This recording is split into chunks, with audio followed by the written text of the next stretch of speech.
Once I had a cat. It was a white cat. It was a big, strong female cat. And she was a fearsome hunter. She used to bring me copperheads. Sometimes she'd bring me 2 or 3 copperheads a week. Once she brought me a rattlesnake. I think her biggest prize was one time she brought me a black and tan coon dog. I heard this screeching and howling, barking and yelping, and and I went out on the back porch, and there is a black and tan coon dog cornered by Teleco. And the dog is giving me, would you just get this demon away from me and I'll go away? So I stepped between Teleco and the coon dog, and he vaulted to the rail, pulled himself up, scrabbling with his hind legs, trying to get over the top. He couldn't quite make it. Teleco helped him out. She went around me and went and launched him. He went right over the rail, and the last I saw was him streaking across the field with Teleco streaking right along behind him. Never heard of him again. Well, Teleco had another characteristic that's pretty amazing, and that is, unlike any cat I've ever known, she would come when called. Yeah.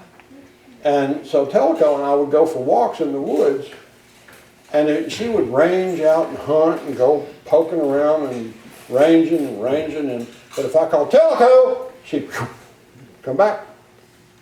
Say, what's up, boss? And if I just was checking on her, then she'd go ranging again until I called her again. Teleco and I had a great relationship. We were just tight as could be. And one day we decided to go fishing down at the edge of the swamp. And I was going to fish with worms.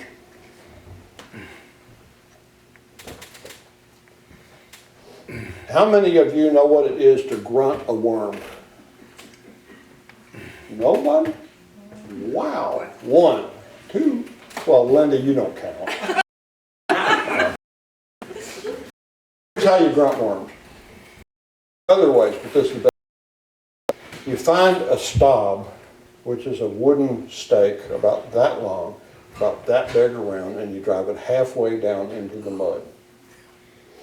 And then you take a leaf spring from an old pickup truck, and you bend over, and you rub that leaf spring back and forth across the top of the stob, and when you do that, it groans. It goes, So I'm doing that. I'm down there going,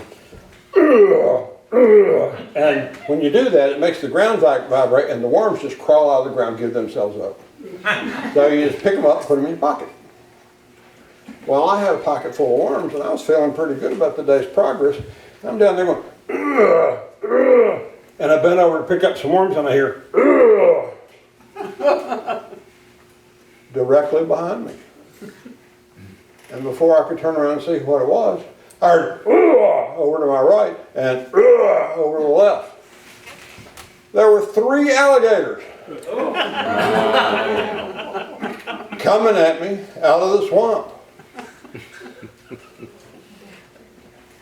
Well, I figured the best defense is a good offense. So I raced straight at the closest alligator with my leaf spring, and when it opened its jaws wide, I popped that leaf spring right in there.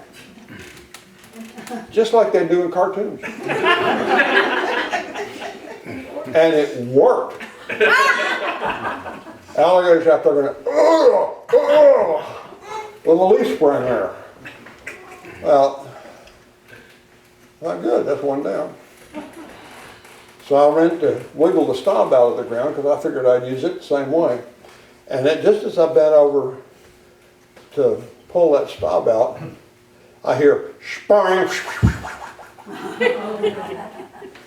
and the leaf spring had popped out of the mouth of that alligator. But fortunately, it caught that alligator right in the jaw, just like this.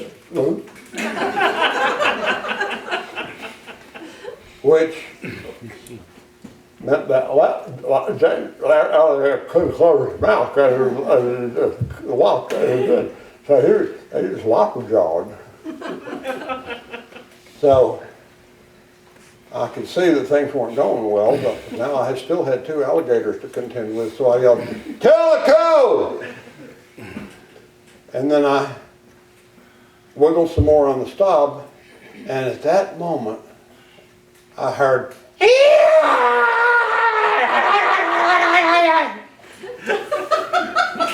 and it is Calico flying through the air with all of her claws fully extended, all of her fur standing straight up, red light coming out of her eyes. And she landed on the back of that alligator.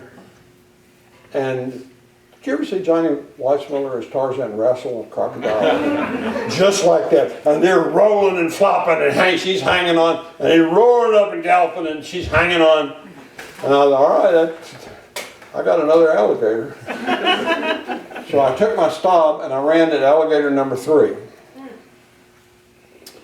which of course was originally alligator number 1. And I just said, well, you know, I'll try something. So I took my stop and I hit that alligator as hard as I could, bam, right between the eyes. I said, bad gator.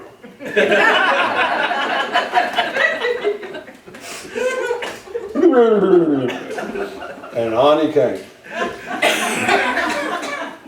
So I took my stop and I went bam right between his nostrils on the end of his nose. And he went, and then he did something I did not know alligators could do. He ran backwards right into the swamp. Okay, 2 down. I got to go rescue Tellico. So I grabbed my stop and I'm getting ready to go rescue Tellico, and she does not need rescuing. I looked over there,